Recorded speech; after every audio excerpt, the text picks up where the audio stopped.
We know that our climate changes. It always has and always will. We live on a planet in a solar system around a star that continues to evolve, and at the same time, we're traveling around the inside of a galaxy that in itself is in perpetual evolution. Hi, I'm Chris May, writer, producer, and host of This Day in Weather History from the Weather Network in Canada. Storms get stronger, patterns change, and organic matter both suffers and thrives depending on their direct effect. That was a roundabout, twisted way of leading into what happened this day in, weather history. This is not an easy story to tell because there are just so many layers to it. It's complicated. But we must understand that the naturally occurring events of this planet are not always going to work out on our side. Just ask the dinosaurs. On April 6th, the morning light revealed a shocking sight. Tens of thousands of birds, frozen and exhausted, unable to move. The Hellenic Ornithological Society, a Greek non-governmental body dedicated to the protection and monitoring of wild birds and their habitats in the country, well, they observed that over the night that transitioned between April 5th and 6th, this day in weather history, thousands of swallows and swifts that had been migrating from Africa to Europe died in flight due to the exceptionally strong winds in Greece. What were they doing in Greece? They had to pass through there on their route north during the spring months. And we're going to investigate this strange event because it's not as easy as it sounds. But first, remember that this day in weather history can be enjoyed a number of ways. Right now, you are listening to the full version of today's story on your favorite podcast provider, but there is also the daily podcast video short. They are shot right here in my podcast recording studio, so you get that perspective, and oftentimes they will include visuals from that day's event from when it happened in weather history.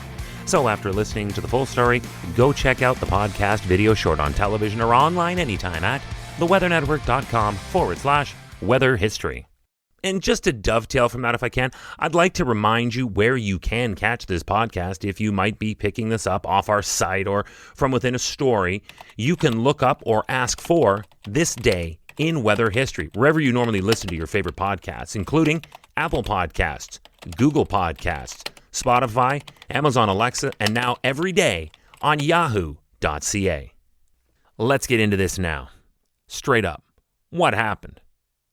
Studies have shown since that strong southerly winds pushed these many flocks of birds that were migrating from North Africa into air currents coming from the north of the Aegean Sea, and in particular, those surrounding islands in that body of water.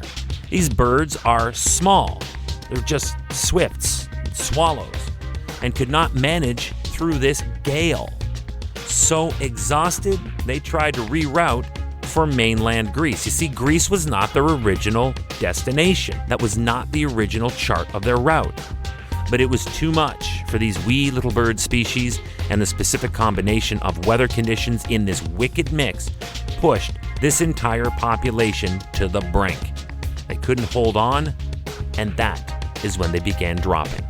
The Greek wildlife protection group Anima reported that the birds were being found dead on the streets, the apartment balconies in the Greek capital city of Athens, and on the Aegean Islands and nearby seaports. It was a total wipeout.